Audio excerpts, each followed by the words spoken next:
Radhe Radhe everyone, welcome back to my channel aspirants horizon.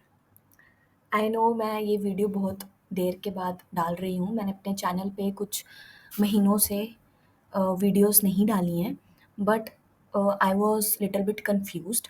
मुझे समझ नहीं आ रहा था कि in what direction I am going. मैं जो पढ़ रही हूँ वो सही भी है कि नहीं, और जो पढ़ रही हूँ वो मॉक्स में इम्प्लीमेंट हो रहा है नहीं हो रहा है। तो I was little bit confused. और अभी कुछ दिनों से मुझे थोड़ी बहुत क्लैरिटी मिली है कि मुझे मतलब क्या करना है। तो इसीलिए मैंने सोचा कि क्यों ना एक वीडियो बनाऊँ जिसमें अगर मेरे जैसे लोग हैं जिनको कोई प्रॉब्लम हो रही है जो कि मैंने फेस करी है, तो why not just bring one solution to this. So ये वीडियो एक ऑनेस्ट टॉक है, मेरा खुद का पर्सनल व्यू है, ओपिनियन है। मैं ये नहीं कहूँगी कि जो मैं बोल रही हूँ वो ही सही है और बाकी कुछ सही नहीं है, ऐसा नहीं है गाइज़। मेरा खुद का पीओवी है, तो पॉइंट ऑफ व्यू है। मुझे जो सही लग रहा है मैंने सोचा कि मैं आपसे शेयर करूँ। सो इस वीडियो में मैं यही डिस्कस करूँगी कि क्यों जो रेगुलेटरी बॉडी के एस्पिरेंट्स हैं, जो रेगुलेटरी बॉडी के एग्ज़ाम्स के लिए प्रिपेयर कर रहे हैं, उनको बैंक और इंश्योरेंस एग्ज़ाम के लिए भी प्रिपेयर करना चाहिए। आपको पता है कि आरबीआई हो या फिर नाबार्ड हो या फिर आपका आईआरडीआई हो, कोई भी एग्ज़ाम हो, आईएफएससी हो, कुछ भी हो, सेबी का आए या कोई भी एग्ज़ाम आए, इन सब में वैकेंसीज़ बहुत बहुत ज़्यादा कम हो गई हैं। आरबीआई में लास्ट ईयर 66 के अराउंड थी, नाबार्ड में भी आई गेस 50-40 के आसपास रहती है, और आईआरडीआई में तो उन्होंने क्लियर बोल दिया है कि हम 40 से ज़्यादा तो रिक्रूट करेंगे ही नहीं, 40 के आसपास ही हम रिक्रूट करेंगे। और इसमें बाइफिकेशंस भी हो जाती है depending on your categories. General category की कुछ लिमिटेड सीट है, बाकी जो रिजर्व्ड कैटेगरीज हैं उनकी अलग सीट्स है, तो सबको लिमिटेड ही अपॉर्चुनिटी मिलती है इनमें। तो ऐसा नहीं है कि हम, मतलब मैं ये नहीं कह रही कि आप रेगुलेटरी बॉडी की जो तैयारी है वो छोड़ दीजिए और बैंकिंग में चल जाओ, ये नहीं है गाइस। आपको पता है कि इन सब में इन टोटल भी अगर आप जनरल कैटेगरी के हो ना, आरबीआई हो, नाबार्ड हो या फिर आईआरडीआई हो, तो आपके पास टोटल वैकेंसीज 100 प्लस भी नहीं है। लाइक 100 प्लस तो मैं बहुत ज़्यादा बोल रही हूँ, 60 प्लस भी नहीं होंगी। तो आप अगर ब्लाइंडली किसी चीज़ को करते चलोगे बिना उसके लाइक प्रोज एंड कॉन्स जाने हुए हैं, तो वो आपको मतलब एंड में कोई रिजल्ट नहीं देगा।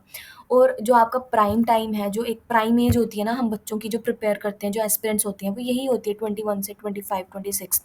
उसके बाद अगर ये टाइम हमने खो दिया ना, तो उसके बाद हमें बहुत ज़्यादा ये इसके बाद का जो पीरियड है ना, वो गिल्ट का आ जाता है कि यार कुछ और ही ट्राई कर लेता, क्यों वहीं एक जगह देखता रहा जिस वजह से कुछ और नहीं कर पाया हो, ये कर लेता, वो कर लेता। ये जो गिल्ट का टाइम है ना, यहाँ पे हमको जाना ही नहीं है। हमें इसी वाले फेज़ पे एक जॉब लेनी ही लेनी है, जो मर्ज़ी हो जाए।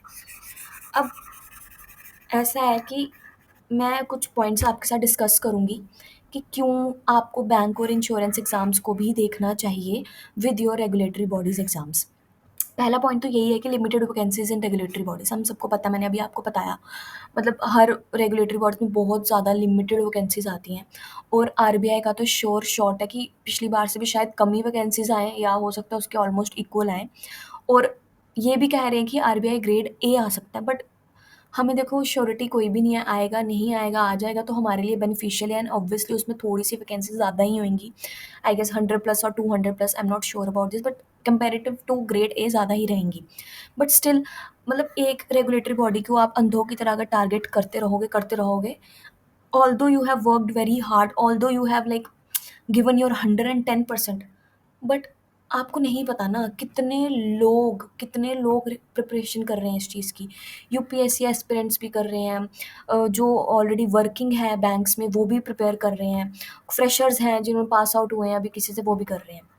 देखो, हम लोग देखते हैं कि वो वाला फ्रेशर था भई, उसका उसने तो कर लिया, हम क्यों नहीं कर सकते? बिल्कुल सही है, ये मोटिवेशन चाहिए भी अगर आप कोई भी एग्ज़ाम प्रिपेयर कर रहे हो। बट एकदम ब्लाइंड होके चीज़ों को मत करो, क्योंकि आपको नहीं पता, कोई चीज़ आपके लिए बनी है, कोई चीज़ आपके लिए हो सकता है नहीं बनी हो, इसलिए अपने आप को थोड़ा बहुत एक्सप्लोर करो। और आप सबको पता है कि आरबीआई हो या फिर नाबार्ड हो या फिर आईआरडीआई ग्रेड ए हो, एक चीज़ तो, और बैंक एग्ज़ाम्स हो या फिर इंश्योरेंस एग्ज़ाम्स हो, सब में एक चीज़ तो कॉमन है, वो एक क्या एग्ज़ाम कॉमन है? क्यूआरई, क्वांट रीज़निंग इंग्लिश, और करंट अफेयर्स तो ऑब्वियसली हैं ही हैं हर एग्ज़ाम्स में। तो ये तो कॉमन है ना, तो क्यों हम एक ही जगह लिमिट कर रहे हैं खुद को? हमें बैंक, इंश्योरेंस सब में ध्यान देना चाहिए। क्यों नहीं हम ध्यान दे रहे बैंक इंश्योरेंस में? इनमें भी पैकेजेस अच्छे हैं, ऐसा नहीं है कि आपके पैकेजेस बहुत लो हैं। एटलीस्ट आप बिगिनर हो, आप ट्राई तो दो। आपके अगर नहीं पेपर क्लियर हो रहा है, एटलीस्ट एक्यूरेसी में बन जाएगी, स्पीड बनेगी, मतलब बेनिफिट्स ही बेनिफिट्स हैं, लॉस इसमें कुछ नहीं है। तो अब डिस्कस करते हैं एक-एक पॉइंट कि क्यों हमें बाकी एग्ज़ाम्स पे भी ध्यान देना चाहिए अगर हम रेगुलेटरी बॉडी एस्पिरेंट्स हैं। पहला तो लिमिटेड वैकेंसीज़ मैंने आपको बता दी है, बहुत ज़्यादा लिमिटेड वैकेंसीज़ हैं और बहुत ज़्यादा कम सीट्स हैं और बहुत ही ज़्यादा आपको पता है कॉम्पिटिशन है। इसलिए हाँ, आप में डिटर्मिनेशन है, आपको आरबीआई ऑफ़िसर ही बनना है, आप उसके लिए प्रिपेयर करो, व्हाई नॉट, होना भी चाहिए ये डेडिकेशन कि आपको कुछ अचीव करना है। बट अब अगर आप एक अटेम्प्ट दे चुके हो, दूसरा दे दे चुके हो, तीसरा दे, इस टाइम पे गाइज़ थोड़ा-से अपने गियर्स जो है ना वो शिफ्ट करने चाहिए, मुझे ऐसा लगता है। मैं ये नहीं कह रही मैं सही हूँ, मैं गलत भी हो सकती हूँ। आप कमेंट्स में अपने व्यूज़ जो हैं मुझे बताओ। आप कमेंट करके बताओ कि मैं जो कह रही हूँ वो सही है या कितने लोग एग्री करते हैं या फिर कोई अदर ओपिनियन जो कि हो सकता है मुझसे बेटर हो या बहुत ज़्यादा अलग लोगों से भी बेटर हो और अलग हो, तो सबको समझने की कोशिश करेंगे। तो पहला तो ये है कि लिमिटेड वैकेंसीज़, भई बहुत कम वैकेंसीज़ है, थोड़े अपने ऑप्शंस को ओपन रखो। पहला और दूसरी चीज़ आ गई आपकी backup is important. Backup is very important guys. जो लोग फाइनेंशियली स्टेबल हैं, जिनको मतलब कि कुछ फैमिली सपोर्ट कर रही है, फैमिली का सपोर्ट है, ठीक है? वो लोग फिर भी सोचते हैं कि हाँ यार, ठीक है, 3-4 साल घर बैठ के भी अगर तैयारी कर लूँगा, कोई जॉब लग गई तो बढ़िया। बट कुछ लोग ऐसे हैं, जिनको बहुत जल्दी रिक्रूटमेंट चाहिए, जिनको जॉब चाहिए और जिनको अपनी फैमिलीज़ को भी सपोर्ट करना है। तो उसके लिए मेरे को ऐसा लगता है कि बैकअप अगर आप करते हो ना, तो बहुत सही रहता है। इसमें कुछ बुरा नहीं है कि आप किसी छोटी चीज़ से स्टार्ट करो या फिर किसी इनिशियल स्टेज से स्टार्ट करो, जो कि आपको लगता है आप अचीव कर लोगे जल्दी। तो आईबीपीएस, पीओ एग्ज़ाम्स आते हैं, क्लर्क के भी आते हैं, ठीक है? आईबीपीएस, पीओ आता है, क्लर्क आता है। फिर एसबीआई पीओ आता है और क्लर्क आता है। आरआरबी पीओ के एग्ज़ाम्स होते हैं, उसमें भी पीओ आ जाएगा आपका, आरआरबी में पीओ आ जाएगा, क्लर्क आ जाएगा। और भी एग्ज़ाम्स होते हैं जैसे कि आरबीआई असिस्टेंट के एग्ज़ाम्स होते हैं, एलआईसी के होते हैं और भी आते रहते हैं एग्ज़ाम्स। अभी आईबी का भी नोटिफ़िकेशन रिलीज़ हुआ है रिसेंटली, आई गेस कल हुई है या शायद परसों हुई है। तो बहुत एग्ज़ाम्स हैं, हम क्यों इनको एक्सप्लोर नहीं कर रहे हैं? हमें इनको भी एक्सप्लोर करना चाहिए और इन एग्ज़ाम्स की भी बहुत अच्छी सैलरीज़ हैं अगर आप देखो। आईबीएस पीओ के I guess 70 to 80,000 in hand आपको मिल जाता है। और same SBI PO, RRB PO में। और आरआरबी में तो आपको अपनी मतलब होम स्टेट में ही जो है पोस्टिंग मिलती है। तो जिनको अपनी होम स्टेट नहीं छोड़नी है उनके लिए तो ये बेस्ट ऑप्शन है, आप यही प्रिपेयर करो। तो सारा बात यही है गाइस, अगर आप फाइनेंशियली स्ट्रांग हो, आपको लगता है आप 3-4 साल आराम से प्रिपेयर करो, क्योंकि गाइस कॉम्पिटिशन बहुत ज़्यादा है। वो लक फैक्टर भी बहुत होता है, जिन लोगों का फर्स्ट अटेम्प्ट में निकल जाता है और ये तो हम बिल्कुल डिनाई नहीं कर सकते भाई, उनका हार्ड वर्क भी बहुत ज़्यादा होता है। हो सकता है हमसे बहुत ही ज़्यादा नेक्स्ट लेवल का हो तभी वो फर्स्ट अटेम्प्ट में निकले। बट गाइस लक भी है, बिना लक के यहाँ पे कुछ नहीं होता, लक भी लगता है। तो बैकअप बहुत ज़रूरी है। और अगर आपने अगर थोड़ा बहुत एनालाइज़ किया हो, जो मतलब लास्ट ईयर के जो आरबीआई में सेलेक्ट हुए हैं 2024 में, अगर आप उनका बैकग्राउंड देखोगे ना, तो कुछ ही फ्रेशर्स हैं, मतलब कुछ लिमिटेड ही अमाउंट के जो फ्रेशर्स होंगे जो सीधे कॉलेज वगैरह से लग के जॉब ले ली। बट उनमें मैक्सिमम आप देखोगे ना, हो सकता है कोई यूपीएससी का एस्पिरेंट हो, जिससे यूपीएससी के भी उसने 2-3 साल दिए होंगे, अटेम्प्ट लगाए होंगे, तो जाके उसने फिर सोचा कि यार आरबीआई करता हूँ, लाइक इक्विवेलेंट अच्छी जॉब है तो ये कर लेता हूँ। मतलब उनकी भी मतलब अच्छी खासी अपनी लाइफ में स्ट्रगल रहा है, उन्होंने 2-3 साल लाइफ के, हो सकता है 3-4 साल भी दिए हों अटेम्प्ट्स से, और उनकी नॉलेज गाइस बहुत ज़्यादा होती है। वो बहुत वास्ट चीज़ें पढ़ते हैं और बहुत ज़्यादा एरियाज़ कवर करते हैं। तो कुछ तो यूपीएससी वाले होते हैं और कुछ तो भाई बैंकर्स ही होते हैं। बैंकर्स होते हैं, प्रॉपर एसबीआई में जॉब कर रहे हैं, या तो कोई लाइक बॉब में, बैंक ऑफ बड़ौदा, कैनरा, मतलब कुछ ना कुछ कर रहे हैं, कोई प्राइवेट में कर रहा है, कोई गवर्नमेंट कर रहा है। तो ऐसा ज़रूरी नहीं है कि आप अगर बैंक में लग जाओगे या फिर कुछ और इंश्योरेंस सेक्टर में चले जाओगे तो आपका भाई आप आरबीआई नहीं कर सकते या फिर रिडाई नहीं कर सकते या नाबार्ड नहीं कर सकते, ऐसा कुछ नहीं है। अपॉर्चुनिटीज़ हमेशा ओपन रहती है। तो अगर बैकअप हो जाता है ना, तो एक सैटिस्फैक्शन रहती है, आप मतलब कि फिज़िकली, मेंटली एग्ज़ॉस्ट नहीं होते हो। आपको ये टेंशन ही नहीं होती कि यार मुझे कमाना है, मुझे फैमिली को सपोर्ट करना है, कुछ ना कुछ कमा रहे होंगे ना, एक बहुत पॉज़िटिव माइंडसेट से रेगुलर थोड़ा-थोड़ा 2-3 घंटे, 4-5 घंटे पढ़ोगे तो कोई ना कोई अलग एग्ज़ाम निकाल लोगे। इसलिए आजकल के टाइम पे गाइस स्ट्रेस ऐसी चीज़ है ना कि हर बंदे को होता है। स्ट्रेस तो ऐसा आजकल कॉमन वर्ड हो गया, भाई मुझे एंग्ज़ायटी हो रही है, मुझे स्ट्रेस हो रहा है, ये तो हर ज़ुबान पे है हर एक दूसरे की। तो ये सब नहीं सोचना है।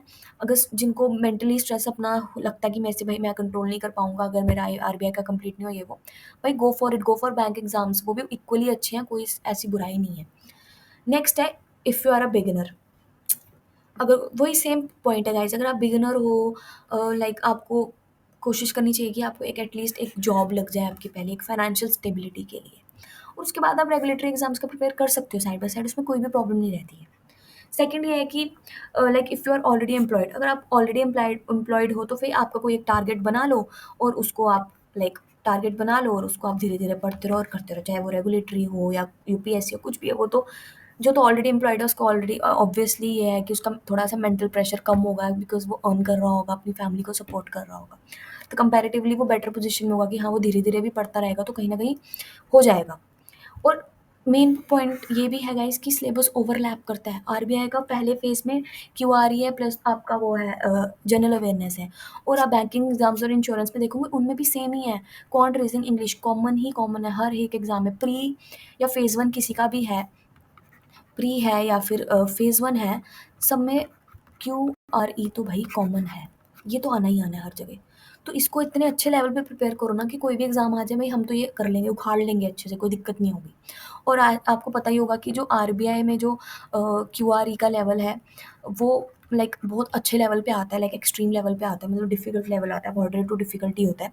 और अगर आप बैंक एग्ज़ाम्स की बात करोगे, तो बैंक एग्ज़ाम में जो पीओ का पेपर होता है, उसका जो प्री होता है, वो कंपैरेटिवली ईज़ी होता है, ईज़ी टू मॉडरेट में रहता है। बट इसमें टाइम का बहुत फैक्टर रहता है, सेक्शनल टाइमिंग्स होती हैं और 20 मिनट्स में आपको आई गेस 35 क्वेश्चन्स अटेम्प्ट करने होते हैं, तो स्पीड बहुत ज़्यादा मैटर करती है। बट जो बैंक पीओ का जो मेंस होता है ना, उसका जो लेवल होता है वो बहुत ज़्यादा हाई होता है। आरबीआई से भी ऊपर ही होगा, नीचे तो नहीं होगा, या तो एट पार होगा, बट वरना तो ऊपर ही होगा। तो अगर आप इनकी प्रिपेयर कर रहे हो ना, तो भाई मेंस के हिसाब से तो आपका आरबीआई ईज़िली निकल जाएगा, ईज़िली निकल जाएगा। इसीलिए इन पे भी फ़ोकस रखो। आरबीआई में जो फेज़ 2 है वो थोड़ा-सा डिफ़िकल्ट हो जाता है कंपैरेटिवली इसमें, क्योंकि इसमें आपको लाइक क्यूआर ही पढ़ना है। बैंक में तो आपको क्यूआर ही पढ़ना है ना, बट आरबीआई में क्यूआरई के साथ-साथ क्यूआरई वो भी अच्छे खासे लेवल का, लाइक मेंस लेवल का, प्लस फेज़ 2 में तो अलग ही सब्जेक्ट्स हैं, 5-6 सब्जेक्ट्स हैं, प्लस करंट अफेयर्स, ये वो, वैल्यू एडिशन, ऐसे-वैसे बहुत ज़्यादा चीज़ें हो जाती हैं। तो अगर आपको लग रहा है कि यार देखो, अपने आप से ट्रू होना बहुत ज़रूरी है। एक चीज़ तो मैं ज़रूर कहूँगी, अपने आप से ट्रू रहो। देखो, हम कर पा रहे हैं कि नहीं कर पा रहे हैं। अगर हम खुद से ही झूठ बोलते रहेंगे ना कि यार मुझे तो आरबीआई ऑफिसर ही बनना है, या यूपीएससी एस्पिरेंट्स में यार मुझे तो आईएएस बनना है, आईपीएस बनना है, बट आपने 1 अटेम्प्ट दे दिया, 2 अटेम्प्ट दे दिया, मॉक दे रहे हो, आपको नहीं आउटकम लग रहा, तो गाइज़ अपने आप से झूठ मत बोलो कि यार मैं तो यही करता रहूँगा, ऐसा नहीं होता है। अपने आप से ट्रू रहो कि यार मुझसे नहीं हो रहा है, क्या मैं कुछ और ऑप्शन देखूँ? हो सकता है ये मेरे बस की ना हो, अगर मैं हो सकता है कहीं और अपना दिमाग शिफ्ट करूँ, डाइवर्ट कर दूँ, कुछ और निकल जाए शायद, एटलीस्ट मैं कुछ अर्न करने लग जाऊँगा, कुछ हो जाएगा। तो अपने आप से सच रहो कि अपने आप से सच्चाई रखो। खुद को आप झूठ नहीं बोल सकते हो कि मैं आज ये करूँगा, वो करूँगा, ऐसे-ऐसे करूँगा, वो हो जाएगा। भई सोचना और करना, लाइक एग्ज़ीक्यूशन, इम्प्लीमेंटेशन, थिंकिंग, वो सब अलग चीज़ें आती हैं। मतलब एग्ज़ीक्यूट करना, इम्प्लीमेंट करना बहुत डिफरेंट होता है। तो अपने आप से सच्चाई रखो, भई मुझसे हो रहा है कि नहीं हो रहा। और जितने भी अटेम्प्ट्स देते हो, बैंकिंग एग्ज़ाम्स के अटेम्प्ट्स देते हो, उतना ही एक्सपीरियंस आएगा, उतनी स्पीड बनेगी, उतना ही कॉन्फिडेंस आएगा और उतना ही एग्ज़ाम्स में स्किल्स आएँगी। हर एग्ज़ाम के साथ आपको कुछ नया ही सीखने को मिलेगा। आप रिग्रेट नहीं करोगे कि यार पेपर दे दिया, भई आरबीआई पीओ का पेपर दे दिया किसी के कहने पे, अब तो वो तो हुआ नहीं क्लियर, क्या ही फ़ायदा होगा? ऐसा नहीं है, आप सीखोगे ही सीखोगे। और अब मैं अपनी अगर आपको अपना पर्सनल एक्सपीरियंस बताऊँ, पिछले कुछ लाइक मेरा क्वांट का सिलेबस कंप्लीट है, रीज़निंग का कंप्लीट है, इंग्लिश का भी ऑलमोस्ट कंप्लीट ही है। तो इन और करंट अफेयर्स तो चल ही रहा होता है साइड बाय साइड, उसमें तो आप पढ़ते रहोगे बस जब तक पेपर नहीं आता। क्यूआरई में मैंने देखा यार मेरा सिलेबस कंप्लीट है, मैंने क्वेश्चंस भी प्रैक्टिस करे हैं, बट मेरे पास स्पीड की कमी है बहुत ज़्यादा। मैं क्वेश्चन मैं क्वेश्चन तो सॉल्व कर लूँगी, बट वो जो टाइम फ्रेम है हमारा, उसमें मुझसे सॉल्व नहीं हो रहा क्वेश्चन। तो मैंने बहुत ये चीज़ रियलाइज़ करी मॉक देते समय कि यार मुझसे तो नहीं हो रहा। अब मैं सोचो कि अंधों की तरह अगर लगी रहूँ, कि कहते हैं ना कि एक ही जगह आप बस आँखें बंद करके ब्लाइंडली आप लगे हो, आपसे नहीं हो रहा। ये इसका मतलब है कि मैं खुद से झूठ बोल रही हूँ, मैं खुद को ऐसा झूठा दिलासा दे रही हूँ कि यार तेरे से हो जाएगा, तू कर, कर, कर। देखो ये ज़रूरी भी है, खुद को डिटरमाइंड रखना, खुद को ऐसे एकदम कंसिस्टेंट रखना, खुद पे विश्वास रखना। Confidence is the key, but blindly नहीं करो चीज़ों को।